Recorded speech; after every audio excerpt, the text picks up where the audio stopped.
Hello students, welcome to my channel. तो आज हम आप लोग को बायोलॉजी में क्या बताने वाले हैं, तो हम ह्यूमन डिसीज के बारे में बताने वाले हैं। ठीक है, तो आज आप लोग का टॉपिक क्या है, तो ह्यूमन डिसीज। आज का टॉपिक क्या है, ह्यूमन डिसीज। अब देखिए ह्यूमन डिसीज का अर्थ क्या होता है। ठीक है, तो इसका अर्थ होता है मानव रोग। ह्यूमन डिसीज का अर्थ क्या होता है, तो मानव रोग होता है। ठीक है, तो आज हम आप लोग को ह्यूमन से जुड़ी जितनी भी बीमारियां होती हैं तो उसके बारे में बताने वाले हैं। ठीक है, तो देखिए लेट्स स्टार्ट नाउ। तो देखिए ह्यूमन डिसीज जो होती है वो मुख्य रूप से मेनली कितने प्रकार की होती है, तो मानव जो रोग होता है मुख्य रूप से 2 प्रकार का होता है। ठीक है, तो इसको बताने से पहले हम ये बताना चाहेंगे कि डिसीज किसे कहते हैं, रोग किसे कहते हैं। ठीक है, तो आप लोग सिंपली बोल सकते हैं कि इसके पहले हमें जानना है कि स्वास्थ्य क्या होता है। तो आप लोग सिंपली बोल सकते हैं कि जो हम लोग का मेंटली क्या होता है, जो भी फिजिकली या फिर मेंटली या फिर जितने भी क्या होते हैं इकोनॉमिकली जो भी फंक्शन होते हैं, जो भी थिंकिंग होती है, अगर वो सही होती है तो हम मानते हैं कि क्या है, हम लोग का हेल्थ सही है। ठीक है, तो हम लोग सिंपली बोल सकते हैं कि किसी भी व्यक्ति द्वारा, किसी भी जीवधारी जंतु द्वारा मेंटली और फिजिकली तथा इकोनॉमिकली फिट रहना ही क्या कहलाता है, तो हेल्थ कहलाता है, स्वास्थ्य कहलाता है। ठीक है, अगर हम किसी भी फंक्शन को, किसी भी कार्य को करने में फिजिकली मेंटली अगर सही नहीं है तो उसे क्या माना जाता है, तो डिसीज माना जाता है, रोग माना जाता है। ठीक है, तो लेट्स स्टार्ट नाउ। तो देखिए जो रोग होता है, डिसीज होता है, ये मेनली कितने प्रकार का होता है, तो 2 प्रकार का होता है। मानव रोग कितने प्रकार का होता है, तो 2 प्रकार का होता है। कौन कौन सा होता है, तो एक जेनेटिक डिसीज होता है। एक क्या होता है, तो जेनेटिक डिसीज होता है। और सेकेंड क्या होता है, मानव रोग 2 प्रकार का होता है, जेनेटिक डिसीज और सेकेंड होता है एक्वायर्ड डिसीज। क्या होता है, एक्वायर्ड डिसीज। तो मानव रोग मुख्य रूप से 2 प्रकार का होता है, एक जेनेटिक डिसीज होता है, एक क्या होता है, एक्वायर्ड डिसीज। तो जेनेटिक डिसीज को हम हिंदी में क्या कहते हैं, तो आनुवांशिक रोग कहते हैं।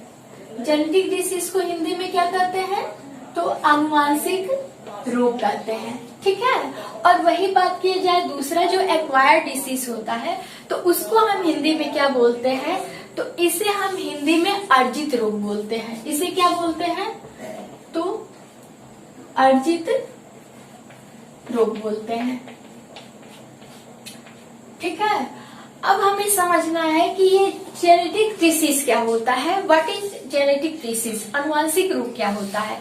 तो आप लोग सिंपली बोल सकते हैं कि जो भी जीवधारी के वे रोग जो क्या हो, आनुवांशिक हो। ठीक है, जो मतलब गुणसूत्र में क्या हो, उपस्थित हो, जो आनुवांशिक होती है, एक पीढ़ी से अगली पीढ़ी में जाती है, जेनेटिक होती है, उसे हम क्या कहते हैं, आनुवांशिक रोग कहते हैं। ठीक है, और वही बात किया जाए अर्जित रोग क्या होता है, जिसे हम एक्वायर्ड डिसीज कहते हैं, तो वे रोग जो क्या होते हैं, एनवायरमेंटली एक्वायर होते हैं, हमें मतलब वातावरण से क्या होते हैं, प्रभावित होकर के हमें रोग होते हैं, वातावरण से हमें प्राप्त होते हैं, उस रोग को हम क्या कहते हैं, तो अर्जित डिसीज कहते हैं, एक्वायर्ड डिसीज।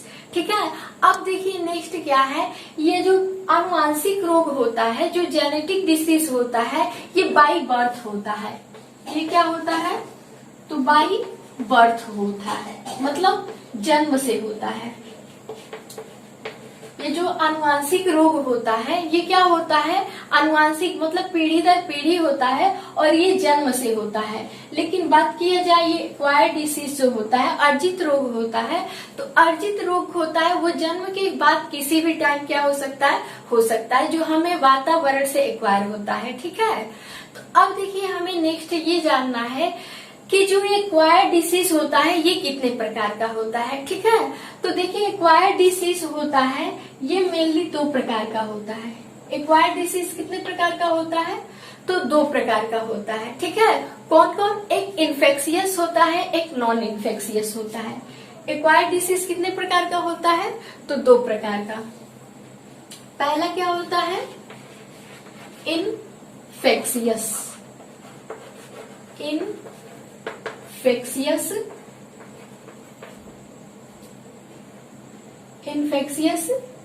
डिसीज। पहला क्या होता है? इन्फेक्शियस डिसीज होता है, और दूसरा क्या होता है? तो नॉन इन्फेक्शियस डिसीज होता है, ठीक है। इस प्रकार जो अर्जित रोग होते हैं वे मेनली 2 प्रकार के होते हैं, इन्फेक्शियस डिसीज और नॉन इन्फेक्शियस डिसीज, ठीक है। तो अब आप लोग सोचते होंगे इन्फेक्शियस डिसीज क्या होता है, नॉन इन्फेक्शियस डिसीज क्या होता है।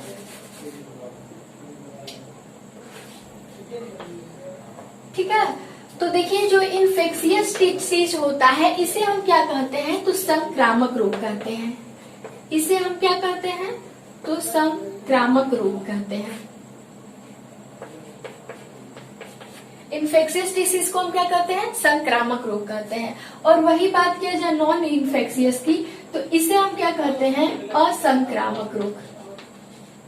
ये क्या होता है? तो असंक्रामक रोग होता है, ठीक है।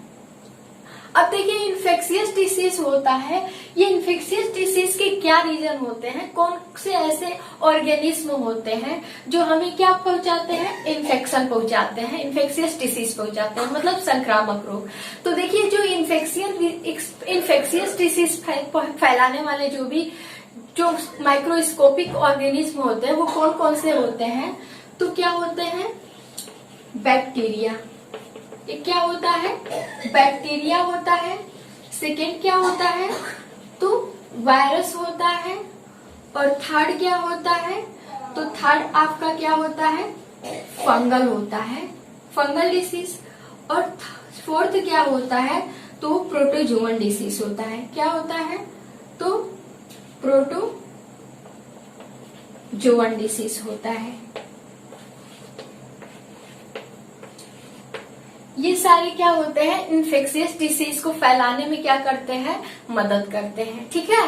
तो अब देखिए अब हमें ये जानना है कि जो आप लोग का फर्स्ट जो ह्यूमन डिसीज है क्या बताया है? तो जेनेटिक डिसीज बताया है, आनुवांशिक रोग बताया है। तो अब हमें आनुवांशिक रोग के बारे में क्या करना है? समझना है, ठीक है।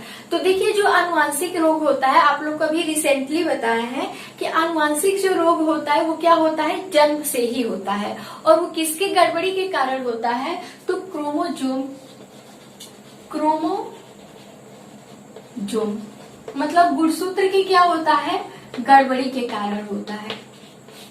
कभी कभी क्या होती है कि हम लोग के जो भी बेबी का एम्ब्रियो का फॉर्मेशन होता है, बेबी का फॉर्मेशन होता है, तो उसमें कभी कभी जो क्रोमोसोम नंबर होता है वो डिसबैलेंस हो जाता है, ठीक है। गड़बड़ी हो जाती है गुणसूत्रों में, जिसकी वजह से उनकी संख्या में कभी इंक्रीज हो जाता है और कभी क्या हो जाता है? डिक्रीज होता है, जिसके वजह से हमारी बॉडी में क्या हो जाता है?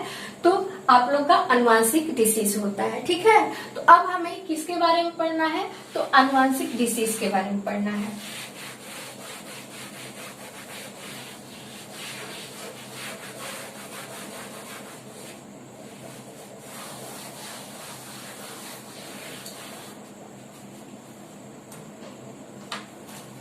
तो देखिए अब हमें जानना है कि आनुवांशिक रोग क्या होता है, ठीक है। तो अब देखिए क्या होता है, आनुवांशिक रोग का जो फर्स्ट जो डिसीज है वो कौन सा है? तो फॉर एग्जाम्पल हम लेते हैं क्या? हीमोफीलिया। इसे हम हिंदी में भी क्या बोलते हैं? तो हीमोफीलिया के ही नाम से जानते हैं, ठीक है। ये आनुवांशिक रोग आपका पहला क्या है? जेनेटिक डिसीज, तो हीमोफीलिया है। अब आप लोग सोचते होंगे कि व्हाट इज हीमोफीलिया? हीमोफीलिया क्या होता है, ठीक है।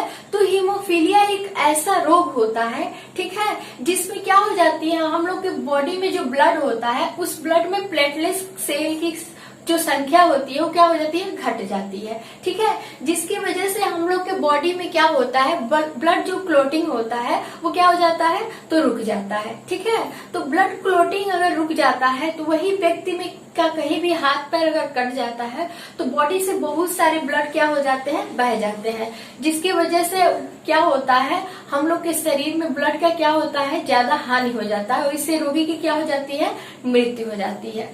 तो ये आप लोग का क्या है, हीमोफीलिया है। तो हीमोफीलिया का क्या होता है, हीमोफीलिया में तो जो प्लेटलेट्स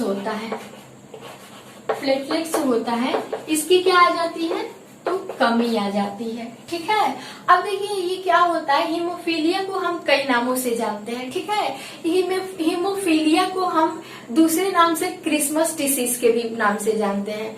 तो हीमोफीलिया को क्या कहते हैं, तो क्रिसमस फैक्टर भी कहते हैं, क्रिसमस फैक्टर। अब देखिए क्रिसमस फैक्टर हीमोफीलिया को क्यों कहा जाता है, क्योंकि जो हीमोफीलिया है ये सबसे पहले क्या हुआ था, 25 दिसंबर को। ठीक है, जो 25 दिसंबर है, इस 25 दिसंबर को सबसे पहले हीमोफीलिया डिसीज क्या हुआ था, किसी भी एक पेशेंट के अंदर देखा गया था। कब, तो 25 दिसंबर को। इसलिए इसे क्रिसमस फैक्टर भी कहते हैं, मतलब क्रिसमस डिसीज भी कहते हैं, क्योंकि हीमोफीलिया रोग को 25 दिसंबर को क्या किया गया था, देखा गया था। ठीक है, अब देखिए नेक्स्ट क्या है, हमें ये जानना है कि इसमें क्या होती है, प्लेटलेट्स की क्या हो जाती है, कमी आ जाती है। ठीक है, अब जब प्लेटलेट्स की कमी आ जाती है तो हम लोग का जो ब्लड होता है वो ब्लड क्लोटिंग क्या हो जाता है, ब्लड क्लोटिंग रुक जाता है। ठीक है, मतलब रुधिर जो थक्का होता है वो क्या हो पाता है, नहीं बन पाता है। ठीक है, जिसके वजह से हम लोग के बॉडी से बहुत सारे ब्लड क्या हो जाते हैं, बह जाते हैं और रोगी की क्या होती है, तो मृत्यु हो जाती है। ठीक है, तो ये आप लोग का क्या है, ये हीमोफीलिया है। अब सेकेंड एग्जाम्पल क्या है, जेनेटिक डिसीज का। तो सेकेंड एग्जाम्पल आप लोग का है, ये सेकेंड एग्जाम्पल है कलर ब्लाइंडनेस। दूसरी डिसीज कौन सी है, तो कलर ब्लाइंडनेस, जिसे हम क्या कहते हैं, वर्णांधता। कलर ब्लाइंडनेस को हम दूसरे नाम से क्या जानते हैं, तो वर्णांधता के नाम से जानते हैं। वर्णांधता मतलब, वर्ण मतलब क्या होता है, रंग, और अंधता मतलब रंगों को देखने में क्या होती है, कठिनाई होती है। ठीक है, तो हम लोग सिंपली बोल सकते हैं कि वे जीवधारी जो रंगों को क्या कर पाते हैं, जो भी प्राइमरी कलर होता है, क्या होता है, लाल, हरा और नीला होता है, उसको सही से व्यक्ति क्या कर पाता है, नहीं पहचान पाता है, जिसे हम क्या कहते हैं, कलर ब्लाइंडनेस कहते हैं। तो कलर ब्लाइंडनेस में क्या होता है कि जो भी व्यक्ति में के आंखों में देखने की क्षमता होती है, रंगों को पहचानने की क्षमता होती है, उसमें क्या हो पाती है, गड़बड़ी हो जाती है। और ये किसके कारण होता है, तो ये भी डिसीज जो होता है ये गुणसूत्र की गड़बड़ी के कारण होता है। किसके कारण, तो गुणसूत्र के गड़बड़ी के कारण होता है। ठीक है, जिसे हम क्या कहते हैं, तो जिसे कलर ब्लाइंडनेस कहते हैं। अब देखिए आप लोग को हम स्टार्टिंग वाले वीडियो में बता चुके हैं कि जो कलर ब्लाइंडनेस होता है वो क्यों होता है, कि जो हम लोग के आई में, आंखों में क्या होती है, दो प्रकार की सेल्स होती हैं। ठीक है, आई में क्या होती है, दो प्रकार की सेल्स होती हैं।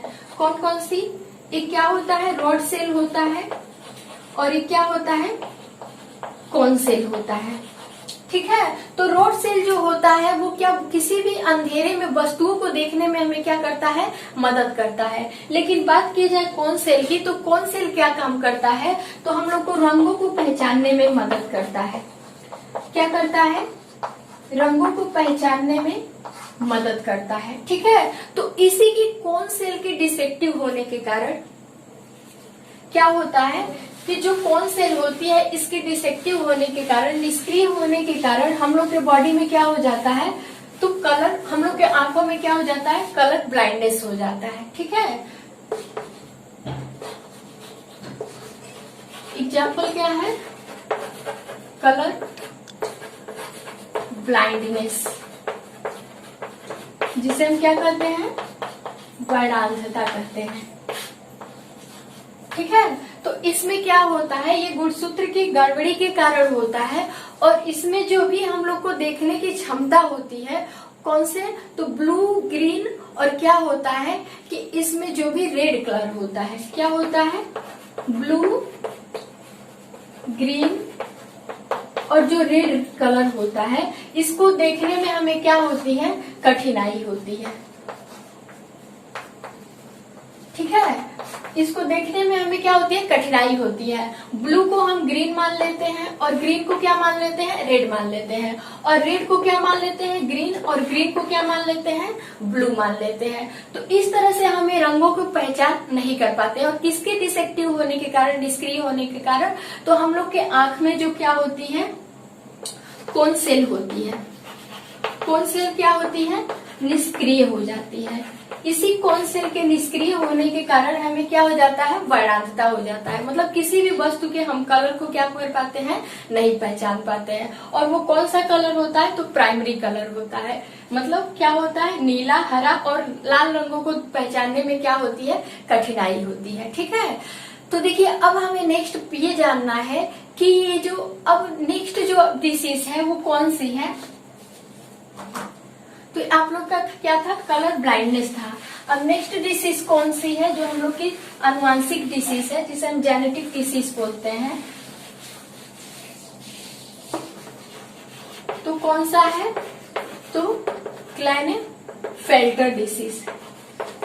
अगला कौन सा है, क्लाइनेफेल्टर डिसीज। क्लाइनेफेल्टर डिसीज क्या होता है, ये एक प्रकार का सिंड्रोम होता है। क्लाइनेफेल्टर क्या होता है, एक प्रकार का सिंड्रोम होता है। ठीक है, अब देखिए हम इस हिंदी और इंग्लिश दोनों क्लाइनेफेल्टर सिंड्रोम के ही नाम से क्या करते हैं, जानते हैं। तो अब आप लोग सोचते होंगे कि क्लाइनेफेल्टर सिंड्रोम क्या होता है। ठीक है, तो ये भी एक प्रकार का देखा जाए तो ये भी क्या है, जेनेटिक डिसीज है, आनुवांशिक रोग है। और इसमें क्या होता है, तो आप लोग को सबसे पहले ये समझना है, जानना है कि जो डिसीज होता है और सिंड्रोम होता है, इनमें क्या डिफरेंट होता है। तो देखिए सबसे पहले हम आज आप लोग को डिसीज और सिंड्रोम में डिफरेंट बताने वाले हैं। तो देखिए डिसीज क्या होता है, यह एक प्रकार का रोग होता है। हम लोग के बॉडी में अगर कोई भी किसी एक चीज की गड़बड़ी से कोई भी अगर एक बीमारी होती है, स्पेसिफिक मतलब सिंपली एक बीमारी होती है, तो उसे हम क्या कहते हैं, डिसीज कहते हैं। लेकिन हम लोग के बॉडी में अगर किसी भी जेनेटिक प्रॉब्लम के कारण, कोई भी क्रोमोसोमल गुणसूत्र की गड़बड़ी के कारण अगर कई सारी बीमारियां हो जाती है हम लोग के बॉडी में, और जिसका इलाज कर पाना क्या होता है, इम्पॉसिबल होता है, वैसे डिसीज को हम क्या कहते हैं, सिंड्रोम कहते हैं। तो सिंड्रोम में क्या होता है, हम लोग के बॉडी में कई सारे डिसीज हो जाते हैं जिसका ट्रीटमेंट नहीं हो पाता है, तो ऐसे बीमारी को क्या कहते हैं, सिंड्रोम कहते हैं। तो इसी तरह एक आप लोग का जेनेटिक सिंड्रोम कौन सा है, तो क्लाइनेफेल्टर सिंड्रोम। ठीक है, अब देखिए आप लोग सोचते होंगे कि ये कौन सा क्लाइनेफेल्टर सिंड्रोम क्या होता है। तो देखिए जो ये होता है, ये कई बीमारियों के कारण होता है। तो इसमें क्या होता है कि इसमें जो भी क्रोमोसोमल नंबर होते हैं, क्या होते हैं, क्रोमोसोमल नंबर होते हैं, मतलब गुणसूत्र संख्या। क्या होता है, गुणसूत्र संख्या में गड़बड़ी के कारण होता है। जो गुणसूत्र की संख्या होती है वो हम लोग के बॉडी में क्या हो जाती है, डिसऑर्डर हो जाती है, मतलब उसकी व्यवस्था में गड़बड़ी आ जाती है। जैसे आप लोग को पता है कि एक मनुष्य के शरीर में, एक स्वस्थ मनुष्य के शरीर में, सामान्य मनुष्य के शरीर में कितने क्रोमोसोम होना चाहिए। तो हम लोग के बॉडी में क्या होता है, एक मनुष्य के शरीर में क्रोमोसोम जो नंबर होता है वो क्या होता है, 46 होता है। पेयर में देखा जाए तो 23 पेयर होता है। ठीक है, एक सामान्य मनुष्य के शरीर में कितना गुणसूत्र की संख्या होती है, तो 46 होती है, और पेयर में बात करें तो 23 पेयर होती है। इसके अलावा कभी कभी ऐसा होता है कि जब हम लोग के बॉडी का फॉर्मेशन होता है तो इसके जो सिस्टम में क्या होती है, कभी कभी डिसऑर्डर आ जाता है, मतलब गड़बड़ी हो जाता है। तो वही 46 ना होकर के कभी क्रोमोसोम नंबर क्या हो जाता है, 47 हो जाता है, या कभी क्या हो जाता है, 45 हो जाता है, जिसकी वजह से हम लोग के बॉडी में क्या हो जाता है, सिंड्रोम हो जाता है। और ये क्या होता है, आनुवांशिक रोग होता है। ठीक है, तो इसमें क्या होता है, क्लाइनेफेल्टर सिंड्रोम में क्या होता है इसमें जो हम लोग का क्रोमोजोम नंबर होता है वो हम लोग के बॉडी में कितना होना चाहिए, तो 46 होना चाहिए। ठीक है, तो 46 में क्या हो जाता है, कभी कभी एक क्रोमोजोम जो गुणसूत्र का संख्या हो जाता है वो क्या हो जाता है, बढ़ जाता है। ठीक है, तो 46 से कितना हो जाता है, 47 हो जाता है। ठीक है, और इसी 47 गुणसूत्र होने के कारण इसमें क्या होता है कि हम लोग के बॉडी में क्या हो जाता है, देखिए क्या होता है, इसके पहले हम बता दें कि जो क्रोमोजोम होता है, गुणसूत्र होता है, वो कितने प्रकार का होता है, तो 2 प्रकार का होता है। ठीक है, जो क्या होता है, ऑटोसोम होता है, और ये क्या होता है, गुणसूत्र कितने प्रकार का होता है, तो 2 प्रकार का। कौन सा, तो एक ऑटोसोम होता है और एक क्या होता है, एलोसोम होता है। गुणसूत्र जो होता है वो क्या होता है, ऑटोसोम होता है और क्या होता है, एलोसोम होता है। तो देखिए जो ऑटोसोम होता है वो लड़के और लड़कियों में क्या होता है, समान होता है। जो ऑटोसोम क्रोमोजोम होता है वो लड़के और लड़कियों में क्या होता है, समान होता है, जिसमें 22 पेयर गुणसूत्र होते हैं। कितने होते हैं, तो 22 जोड़ी गुणसूत्र होते हैं। और वही बात किया जाए आलोसोम की, तो जो आलोसोम होता है इसमें गुणसूत्र जो होता है लड़कों में अलग और लड़कियों में क्या होता है, अलग होता है। मतलब ये लिंग का निर्धारण करता है। ठीक है, तो इसमें हम सिंपली बोल सकते हैं कि मेल जो आलोसोम में क्या होता है,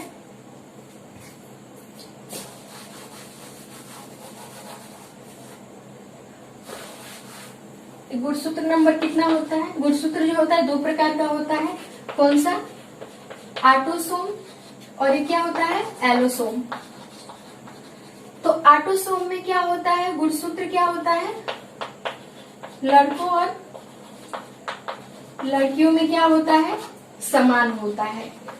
ठीक है, मतलब 22 पेयर होते हैं। लेकिन बात किया जाए आलोसोम की, तो आलोसोम में गुणसूत्र जो होता है वो मेल में क्या होता है, अलग होता है। मेल में क्या होता है, XY क्रोमोजोम होता है और फीमेल में क्या होता है, तो XX क्रोमोजोम होता है, जिसे हम क्या कहते हैं, एलोसोम कहते हैं। तो इसी आधार पर एक क्लेनफेल्टर सिंड्रोम होता है। इसमें क्या होता है, जो एलोसोम नंबर होता है उसकी संख्या में क्या हो जाती है, डिसबैलेंसबिलिटी हो जाती है। जो एलोसोम होता है वो क्या होता है, 46 से कितना हो जाता है, 47 हो जाता है। और 47 होने के कारण जो मेल होते हैं, मेल में क्रोमोजोम नंबर 47 होने के कारण मेल में जो होते हैं वो क्या होते हैं, X और X गुणसूत्र की संख्या क्या हो जाती है, बढ़ जाती है। तो जब XX गुणसूत्र की संख्या बढ़ जाती है तो उसमें कैसे कैरेक्टर आ जाते हैं, तो फीमेल के कैरेक्टर आ जाते हैं। ठीक है, अब देखिए फीमेल कैरेक्टर आने के कारण क्या होता है कि जो इसमें क्या होता है, जो पुरुष होता है, मेल होता है, वो क्या हो जाता है, तो ट्रांसजेंडर हो जाता है, ट्रांसजेंडर हो जाता है। ठीक है, जिसे हम अदर लैंग्वेज में क्या कहते हैं, जिसे आप लोग क्या कहते हैं, किन्नर कहते हैं। ठीक है, जिसे हम क्या कहते हैं, तो किन्नर के नाम से जानते हैं। ठीक है, तो इसमें जो भी मतलब मेल होता है उसमें फीमेल के क्रोमोजोम नंबर की संख्या बढ़ जाने के कारण, मतलब 46 से 47 हो जाने के कारण जो एलोसोम होता है वो गुणसूत्र की संख्या बढ़ा देने के कारण जो भी मेल होता है उसमें फीमेल के कैरेक्टर आ जाते हैं, जिसके वजह से उसमें क्या होता है, पुरुष ट्रांसजेंडर हो जाता है, मतलब किन्नर हो जाता है। ठीक है, तो ये रहा आप लोग का सिंड्रोम के बारे में। अब नेक्स्ट आप लोग को बताएंगे कि जो अर्जित रोग होता है, एक्वायर डिसीज क्या होता है। ठीक है, तो आई होप आप लोग को ये हमारा ह्यूमन डिसीज वीडियो समझ में आया होगा। Thanks for watching.